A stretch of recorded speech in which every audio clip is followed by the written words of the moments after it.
स्वकान धर्मान संतेज्य सर्वनाम भजते सत्परंतप। जो भगवान का हर समय भजता रहता है, उसके जीवों पे मंत्र नाम जब चलता है, उसके ऊपर कोई धर्म वेद शास्त्र का नियम नहीं लगता। ये तो हो गई वेद शास्त्र की बात। दूसरा, संसार के कोई शत्रु हो, ऋषि संत ब्राह्मण कोई भी हो, तंत्र मंत्र जादू टोना कुछ भी उसके ऊपर काम नहीं करता। आज देख लो, दुर्वासा जी जैसे कौन तपस्वी है, तपस्वी इतना श्रेष्ठ ब्राह्मण है, इनके पास तपस्या भी है। और जैसे अम्बरीश जी का उन्होंने अपराध किया मारने के लिए, तो तुरंत जैसे कृत्य पैदा हुई अम्बरीश जी को खाने के लिए, तो अम्बरीश जी के पास जो सुदर्शन चक्र नहीं चलता था, भगवान दे के गए थे रखवाली के, सुदर्शन चक्र ने तुरंत कृत्य को जला के भस्म कर दिया और अम्बरीश जी को दौड़ा लिया। जरा विचार करना कि जो भक्त अपराध कर रही राम रोष पावक सो जरे, जो भक्त का अपराध करता है तीनों लोक में नहीं बचता।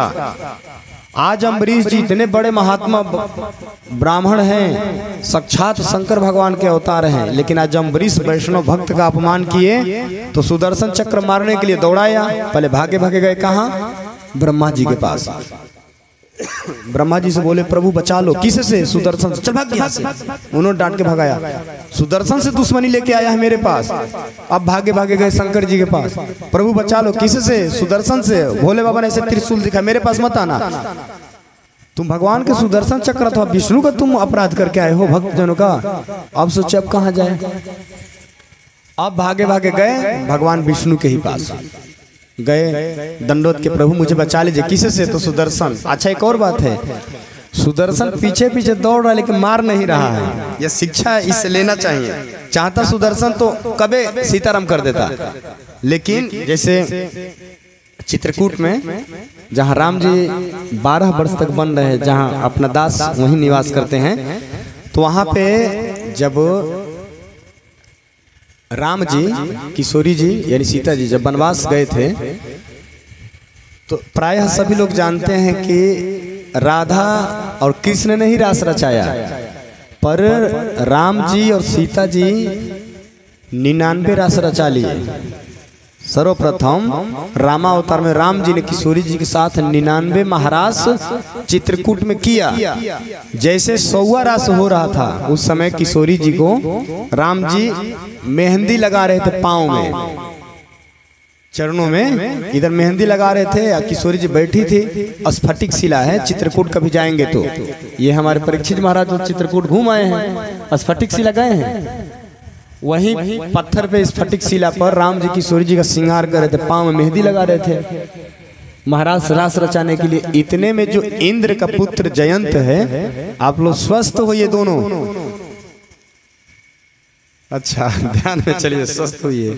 तो जयंत जो है आकर के और उसको भ्रम हो गया कि भगवान कैसे हो सकते हैं, संसारी पुरुषों जैसे पत्नी से प्रेम कर रहे हैं। ये भ्रम में पड़ के आके इंद्र का लड़का जो जयंत है, कौवा का रूप धारण करके किशोरी जी के स्तन में चोंच मार दिया। अब जो है रक्त खून बहने लगा, और रक्त गिरते गिरते खून जैसे पांव के पास आया, तो राम जी ने देखा ये खून, जैसे ऊपर देखे तो ये तो यहाँ से खून आ रहे, जैसे ऊपर देखे तो ये तो जयंत कौवा है। राम जी क्रोध के मारे वहीं बगल में कुशा की चटाई थी, उसमें से एक तिनका लिया ऐसे जयंत की तरफ छोड़ दिया संधान करके बाण। अब जयंत कौवा बन के भाग रहा है और बाण पीछे पीछे जा रहा है। पूरा तीनों लोग भगाया, लेकिन बाण नहीं मार रहा है। अगर मारना होता तो भगवान तो ही उसको मार देते, लेकिन उसको शिक्षा देने के लिए कि मैं कौन हूँ देख ले, तो किसके पास जाएगा? तो भाग के गए अपने बाप के पास। इंद्र वो भी भगाया, ब्रह्मा जी वो भी भगाए, शंकर जी वो भी भगाए, नारद जी बोले कि जल्दी जिसका जो मारे उन्हीं के पास जाओ। यह शिक्षा देने के लिए कि जो मेरा अपराध कर दिया कोई नहीं बचा पाएगा, ये इसके लिए उतने समय लगाते हैं। आज वही हुआ। अम्बरीश जी के पीछे जो ये सुदर्शन चक्र जा रहा है, इसीलिए जा रहा है कि इनको आज बल का अभिमान जो टूट जाए कि कोई आपकी रक्षा नहीं कर पाएगा। तो भगवान के पास जाके बोले दुर्वासा जी को मुझे बचा लीजिए अपने सुदर्शन से प्रभु। भगवान ने कहा, यहाँ पे बहुत जोरदार की बात भगवान ने कही है, अहम भक्त पराधीनो वा इस्तत्र इव द्विज साधुरे विग्रस्त हृदयो भक्तैरे भक्त जना प्रिय। अम्बरीश जी, मैं तो अधीन हूँ। भक्तों के अधीन हिंदी शब्द है, थोड़ा सा और इसको खोल के समझे। मैं तो गुलाम हूँ एक तरह से, मेरा भी मालिक कोई और है, तो कौन है? तो भक्त जन है। मैं तो भक्तों के अधीन हूँ, मैं सुदर्शन को नहीं रोक पाऊंगा, मैं भक्तों का अधीन हूँ। तो उन्होंने कहा कि आज मतलब जो प्रभु बोलते हैं कि परम स्वतंत्र, सिर पर न कोई, मैं स्वतंत्र हूँ कुछ भी करने में। आज जो कहे कि मैं अधीन हूँ किसी के, भक्तों के, भगवान बोले हाँ मैं अधीन हूँ अपने भक्तों के, इसलिए तुम जिसका अपराध किए हो उसी के पास जाओ, अगर क्षमा कर दे तो ठीक है। भगवान बोले कि प्रभु आज आपके शरण में आना एक ब्राह्मण का व्यर्थ हो जाएगा क्या? उन्होंने कहा नहीं, मैं कहाँ कह रहा व्यर्थ हो जाएगा, तुम जाओ जिसका अपराध करके आओ उसे याचना करो, शायद वो बचा ले। भागे भागे दुर्वासा जी गए अम्बरीश जी के पास। अम्बरीश से बोले भैया अम्बरीश मुझे बचा ले। जैसे जाके चरणों में गिरे, दुर्वासा जी अम्बरीश जी ने लेके गोद में उठाए। महाराज ये क्या है को उल्टी गंगा बहा रहे हैं, अब संत बस वैष्णव भगवान हैं।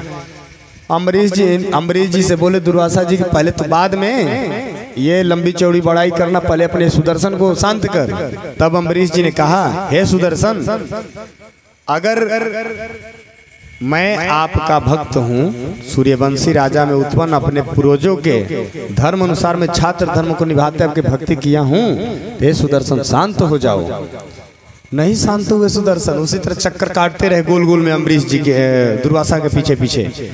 फिर उन्होंने अंत में कहा कि हे सुदर्शन, अगर मैंने निष्काम भाव से तुम्हारी भक्ति की है तो शांत हो जाओ, इस महात्मा को छोड़ दो। इस बार सुदर्शन जो है शांत हो गए, महात्मा को छोड़े। अब बोले अम्बरीश जी के महाराज जी चलिए पा लीजिए। तो महात्मा बोले कि क्या अभी तुम नहीं पाए क्या? उन्होंने कभी कहा मैं पाया, मैं तो आपके इंतजार में कर रहा हूँ। दुर्वासा जी बोले जय हो बेटा अम्बरीश, तुम्हारे जैसा भक्त कोई नहीं होगा। अब तक मैं समझा कि तुम खा पी लिए होगे, 1 वर्ष हो गए, 1 वर्ष से तुम खाए नहीं।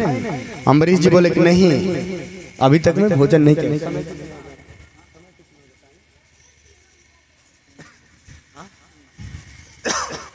एक और अध्याय कर देते हैं।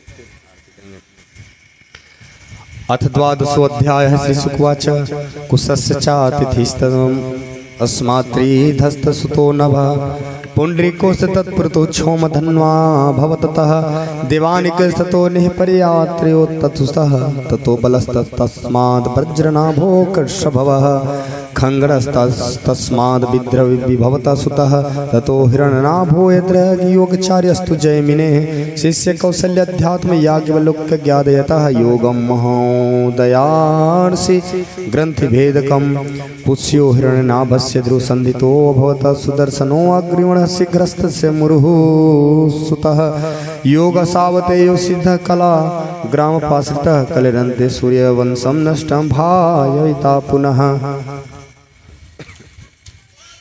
तस्माद् प्रसन्नोस्तस्य सन्धिस्तस्याप्यहर्षण महस्तास्मसुतस्मस्माद् विश्वतो अन्नञ्जायः ततः प्रसेनति तस्मात् तक्षको भविता पुनः ततो बहुलास्वो यस्तु पित्रात् समरे हतः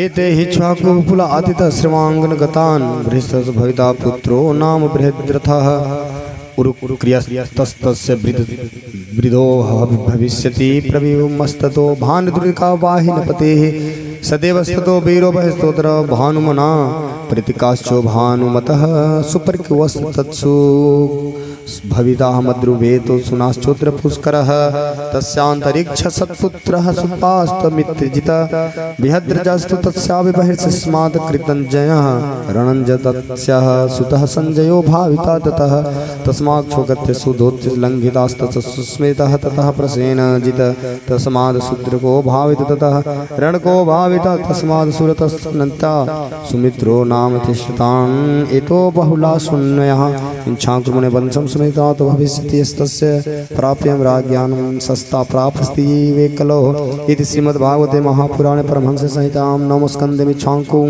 वंशवर्णनं नामोऽध्यायः। श्री बालकृष्णार्पणमस्तु। श्री भागवत महापुराण की जय हो। आरती कर दे, आरती कर दे। शाम को कथा इसकी व्याख्या हिंदी होगी। आज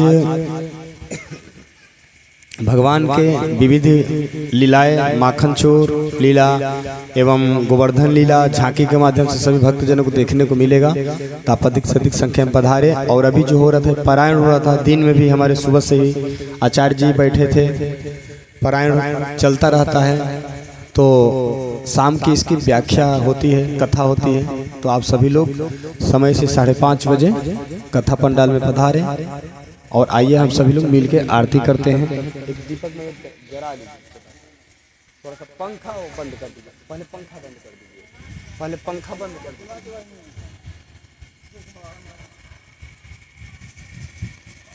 उन लोग आचार्य बंद कर दीजिए, हो देखेगा पंखा खतरनाक है।